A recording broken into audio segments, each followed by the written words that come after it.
Okay, so Eric Wijaya kata cuba masak Burger King. Boleh, jom. Kadang-kadang jalan yang paling pelik itulah jalan yang paling ikhlas. Sekolah memanglah ajar kita untuk cari jawapan yang betul. You dapat A+, memang you hebat. Tapi dunia dia ajar you cara apa tau. Dia ajar cara you untuk macam mana cari jalan keluar. Macam mana kita ambil contoh macam Miss Nina.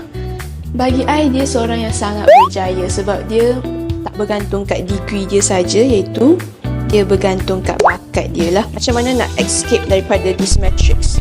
You nak kerja daripada 9 sampai pukul 5, lepas tu kena hadap lagi dengan bos you yang tak apa-apa. So nasihat I kat pelajar SPM, tolonglah kejar bakat you. I dah habis belajar, I dah ada degree, dan I rasa macam kalau I betul-betul hebat sukan, I should have just went for it. And kalau I betul-betul hebat menyanyi, I should have gone for it. And kalau I betul-betul hebat bercakap, I nak all out bercakap. Content creator ni, you ingat kejaya main-main. Saya pernah dengar satu brand deal, kalau you betul-betul berjaya, boleh dapat 5 angka tau, satu advertisement tu. Kalau you minat apa-apa, please go all out kat minat you. Jangan ikut kawan, jangan ikut orang lain.